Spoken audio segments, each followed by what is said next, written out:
Hi friends, share বাজার রহস্য চ্যানেলে আপনাদের স্বাগত। আশা করি আপনারা ভালো আছেন এবং সুস্থ আছেন। ফ্রেন্ডস, আজকে আবার মার্কেট ঘুরিয়ে দিয়েছে। আজকে মার্কেট কিছুটা উপরে যাওয়ার পরেই প্রায় 300 পয়েন্ট নিচে এসছে, অর্থাৎ মানে আগামীকালের লেভেলের চেয়ে প্রায় 123 পয়েন্ট নিচে ক্লোজিং দিয়েছে। 24,918। ব্যাংক নিফটি 51,010, 262 পয়েন্ট নিচে। ডিআইআই আজকেও 231 কোটি টাকার কিনেছে। এফআইআই 1755 কোটি টাকার কিনেছে। গতকাল আমরা নিফটি এবং ব্যাংক নিফটির উইকলি ক্যান্ডেলটা নিয়ে চর্চা করেছিলাম।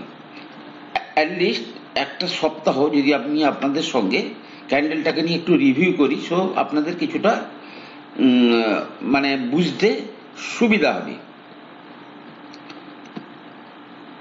ওকে ফ্রেন্ডস, দেখুন কালকে পর্যন্ত ক্যান্ডেলটা কি ছিল।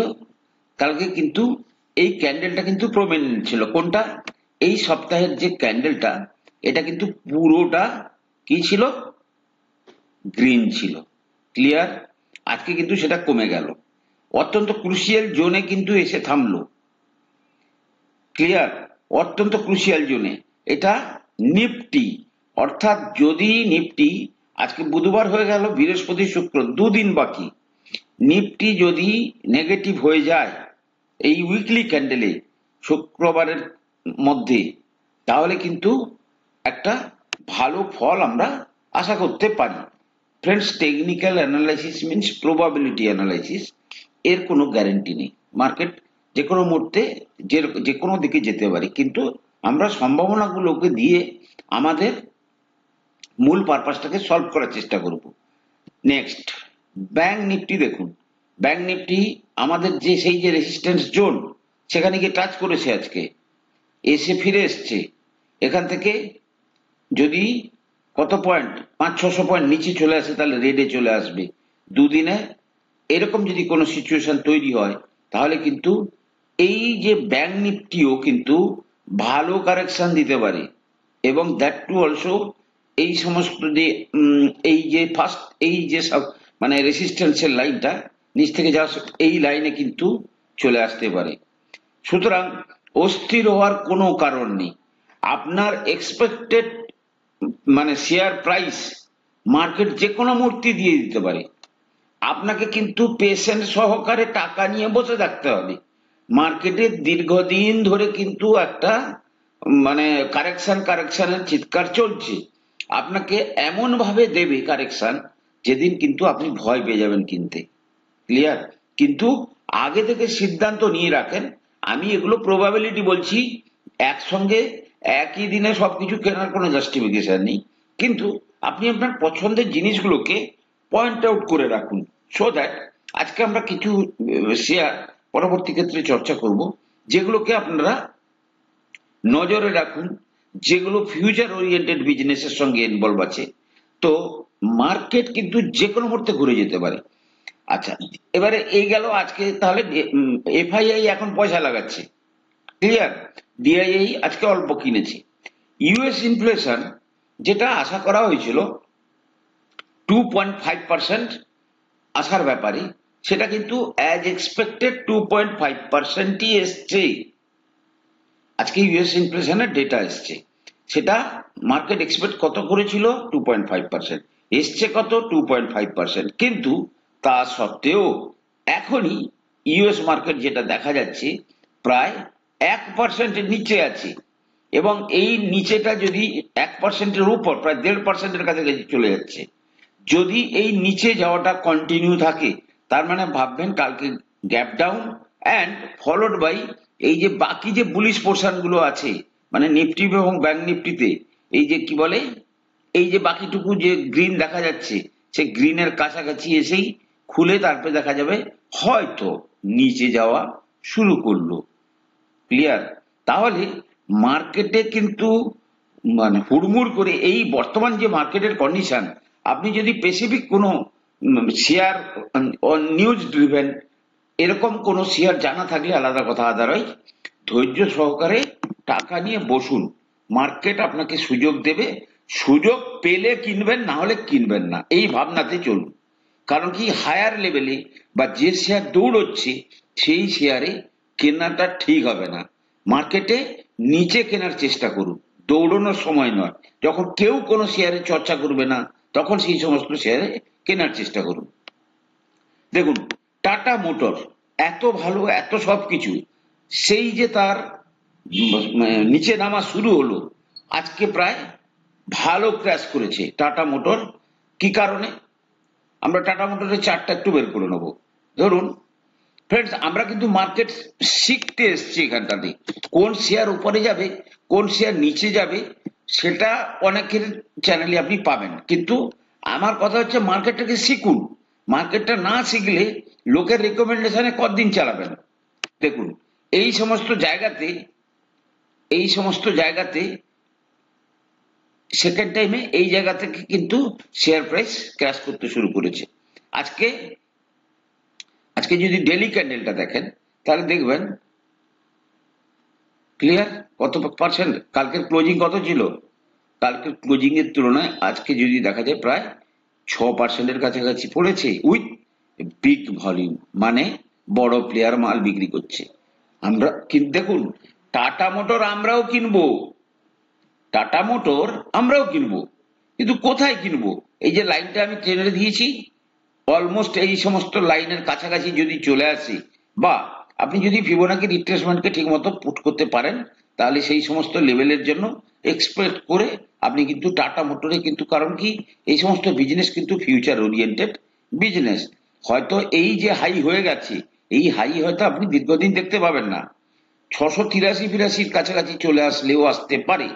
প্যানিকে এই সমস্ত লেভেল যখন ভাঙবে, ফট করে তখনই কিনতে হবে।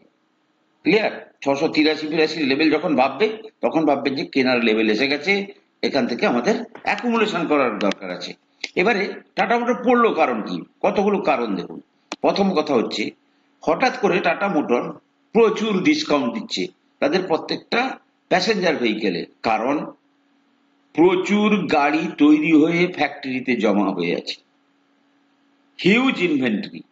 তাহলে সেগুলোকে তো ক্লিয়ার করতে হবে। তাহলে এই পুজো, কালী পুজো, এই সমস্ত টাইমে তারা কিন্তু এক একটা গাড়িতে 3 লাখ, 3.5 লাখ, 2.5 লাখ পর্যন্ত ডিসকাউন্ট দিচ্ছে। Number one. এই মুহূর্তে ইউবিএস ডাউনগ্রেড করেছে টাটা মোটরকে, তার গ্রোথ নাকি ভালো হবে না। এখান থেকে সে এক্সপেক্ট করছে অ্যাটলিস্ট 20% ফল হতে পারে। আচ্ছা, এর যদি ইচ্ছা ছিল, তাহলে যখন সে নিচ থেকে যাচ্ছে তখন কেন বলছে না যে এই ভ্যালুয়েশনের পরে আর উপরে গেলে আপনারা কেউ টাটা মোটর কিনবেন না? এখন যে যার মাল আগে থেকে বিক্রি করে দিয়ে 20% আরো নিচে পড়বে। সো অল আর ম্যানুপুলেটরি গেম। শেয়ার বাজারে নিজে বোঝার চেষ্টা করুন, এই সমস্ত তথ্যকে নেবেন, কিন্তু আপনার চোখে এদের তথ্যকে বিচার করেই তবে শেয়ার কিনবেন। থার্ড পয়েন্ট, ওদের যে সবচেয়ে বড় মানে বিজনেস, জেএলআর, জাগুয়ার ল্যান্ড রোভার, এবং এই জাগুয়ার ল্যান্ড রোভার সারা বিশ্ব জুড়ে ব্যবসা করে, সবচেয়ে বেশি ব্যবসা করে চায়নাতে। কিন্তু এই জাগুয়ার ল্যান্ড রোভার বিজনেস অত্যন্ত স্লো হচ্ছে। আমি আপনাদেরকে কিছুদিন আগে একটা ভিডিওতে বলেছিলাম যে জাগুয়ার ল্যান্ড রোভার মানে বিভিন্ন ভাবে কিন্তু তারা হিন্ট দিচ্ছিল যে তাদের বিজনেস স্লো হবে। তিনটে কারণ হয়ে গেল। চতুর্থত, আপনি দেখছেন মারুতি, হুন্ডাই এরা আবার নতুন উদ্যমে কিন্তু আসতে শুরু করেছে, সুতরাং কম্পিটিশন বাড়ছে। সুতরাং সবকিছু জিনিস এট টাইম এসে গেছে। এখন টাটা মোটর ফাইনালি আজকে ক্র্যাশ করে গেছে। ওকে, আচ্ছা, আইটিআই, আইটিআই নাম শুনে থাকবেন, অনেকেই জানেন। মানে আইটিআই এমন একটা কোম্পানি, গভর্নমেন্টের কোম্পানি, এবং কোম্পানিটা লসে চলছে। কোম্পানি লসে চলছে, নট অনলি লসে, প্রচুর লসে। আর শেয়ার প্রাইস অন এক্সপেকটেশন বাড়ছে। কেন বাড়ছে আমরা প্রথমে দেখি। 28,000 কোটি টাকার কোম্পানি, গভর্নমেন্টের কোম্পানি, 28,000 কোটি টাকার কোম্পানি প্রফিট লসে যান, দেখছেন 558 কোটি লস, মানে মানে 24-এ 570 কোটি লস, 360 কোটি লস, 1395 কোটি টাকার সেলস। চার্ট যদি দেখেন, আপনি যদি চার্টে যান তাহলে দেখবেন কি উল্টো পিকচার। আইটিআই আইটিআই লিমিটেড, ঠিক আছে। চার্টে দেখুন শেয়ার প্রাইস দুম দুম দুম দুম দুম করে উঠে গেছে, ক্লিয়ার, যে ক মাসের মধ্যে উঠে গেছে। এবারে নিউজটা কি? নিউজ অনেকদিন ধরে তৈরি করার চেষ্টা চলছে। প্রথমত রিসেন্টলি তারা বিহার গভর্নমেন্টের কাছ থেকে প্রায় 300 কোটি টাকার অর্ডার পেয়েছে। কিসের জন্য? সোলার স্ট্রিট লাইটিং সিস্টেম লাগানোর জন্য। সোলার স্ট্রিট লাইটিং সিস্টেম তারা প্রকিউরমেন্ট করবে, তারা প্ল্যান করবে, তারা বানাবে, বানিয়ে গভর্নমেন্টকে হ্যান্ড ওভার করবে, ক্লিয়ার। কিছুদিন আগে ওই আইটিআইরই ল্যাপটপ মার্কেটে আসার নিউজ ছিল, আইটিআই স্ম্যাশ ল্যাপটপ বলে। অর্থাৎ গভর্নমেন্ট চেষ্টা করছে কি করতে, না এই কোম্পানিটাকে উজ্জীবিত করতে। দেখুন গভর্নমেন্টের কাছে প্রচুর পয়সা আছে, চাইলে যে কোনো কোম্পানিকে গভর্নমেন্ট কিন্তু তুলে ধরতে পারে। কিন্তু আমাদের দেখতে হবে, আমাদের দেখে কিছু লাভ নেই, কারণ হচ্ছে আমরা যবেকে দেখবো ততদিন যাদের ইনসাইড ইনফরমেশন থাকবে তারা শেয়ারকে পাম্প করে উপরে তুলে রাখবে, তখন আমাদেরকে কিনতে হবে। যাই হোক, all parcel of the game. Friends, আজকে আমরা চর্চা করব একটা সেক্টর নিয়ে, ঠিক আছে। কেউ আর চর্চা করছে না, তাই আমরা চর্চা করব শিপ বিল্ডিং সেক্টর। দেখুন কেন চর্চা করছি, চার্টটা দেখুন। আপনি যদি 3টে শেয়ারেরই চার্ট দেখেন তাহলে কিন্তু আপনি বুঝতে পারবেন যে 3টের মধ্যে একটা প্যাটার্ন তৈরি হচ্ছে। প্রথমত হচ্ছে গার্ডেন রিচ, জিআরএসই, 3টে চার্টের মধ্যে একটা সিমিলারিটি পাবেন, ক্লিয়ার।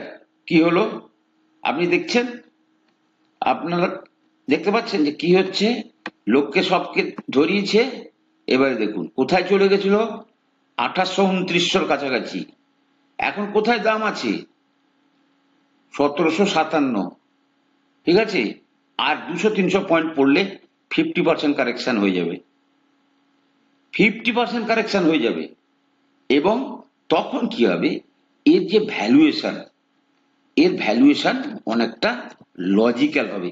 কোন ভ্যালুয়েশনে চলে গেছিল, প্রায় 80-90 ভ্যালুয়েশনে চলে গেছিল। আপনি যদি চার্ট দেখেন, চার্টের সঙ্গে যদি তুলনা করতে পারেন, দেখুন পি রেশিও কিভাবে কমছে, দেখুন হলো কোথায় চলে গেছিল, পি এই সমস্ত জায়গায় চলে গেছিল 87 কাছাকাছি। আজকে কোথায় চলে এসছে, আজকে চলে এসছে 54.7।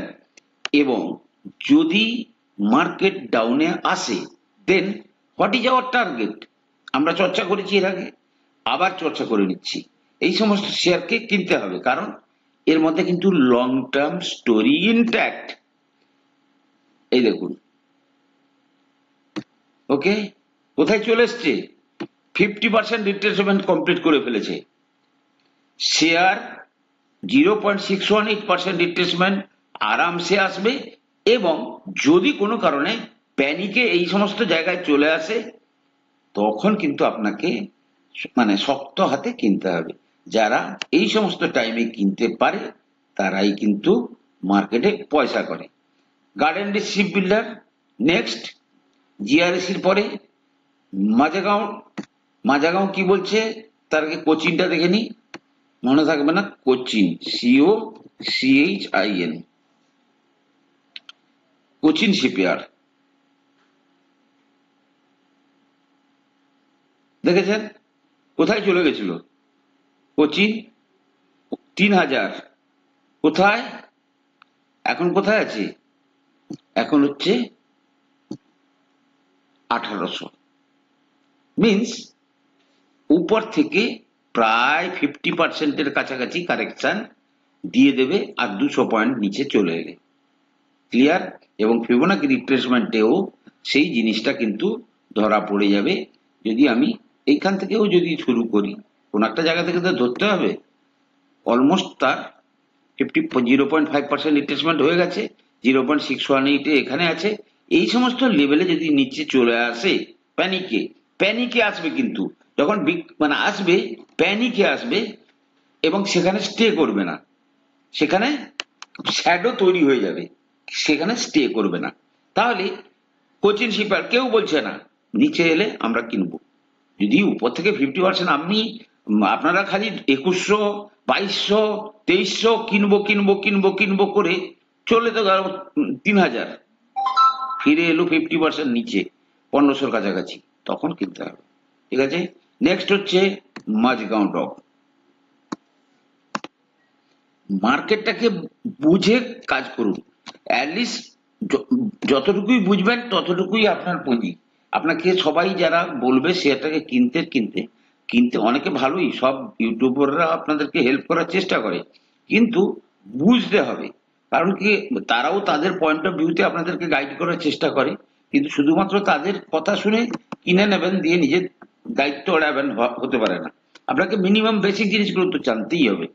ঠিক আছে, দেখছেন এখানেও কারেকশন দিচ্ছে, এখানেও আর একটা রাউন্ডের সেলিং আসতে পারে, এখানেও আর একটা রাউন্ড সেলিং আসার সম্ভাবনা প্রবল। অ্যাটলিস্ট আপনি আশা করে রাখুন, যদি আমি এই জায়গা থেকে ধরি, আমি যদি লাস্ট এই জায়গা থেকেও ধরি, তাহলে দেখুন 3539, প্যানিকে আরো নিচে চলে আসতে পারে, তখন কিন্তু আপনাকে কিনতে হবে। কারণ কারণ long term story is intact on this sector. এমনি ভাবে যে সমস্ত শেয়ারের লং টার্ম স্টোরি আছে, আমি সেই সমস্ত সেক্টর নিয়ে, মানে যখন যদি মার্কেট ক্র্যাশ করে তখন আপনাদের কোথায় কিভাবে এন্ট্রি নেওয়া উচিত সেটা নিয়ে কিন্তু আমি ধীরে ধীরে চর্চা করব। কারণ কি, এই মার্কেটে আমাদের এখানে সেখানে এই শেয়ার সেই শেয়ারের চর্চা না করে, যদি কারোর প্রচুর পয়সা থাকে, পয়সা লাগাতেই হবে, তাহলে এইচডিএফসি ব্যাংকে কিনে রাখুন, কোটাক ব্যাংকে কিনে রাখুন, ওরা বেশি পড়বে না, ওরা 2%, 4%, 5% এই সমস্ত জায়গা পর্যন্ত পড়ে খানতে হবে। ঠিক আছে, তো ফ্রেন্ডস, আশা করি ভিডিওটা ভালো লাগলো। আমি কোনো সেবি রেজিস্টার্ড অ্যানালিস্ট নই, কোনো শেয়ারে কেনা বা বিক্রির আগে আপনারা কিন্তু আপনাদের ফাইন্যান্সিয়াল অ্যাডভাইজারের পরামর্শ নিয়েই কিন্তু মার্কেটে পয়সা কড়ি লাগানোর ব্যাপারে প্ল্যান করবেন। ভালো থাকুন, সুস্থ থাকুন, কথা হবে পরের এপিসোডে।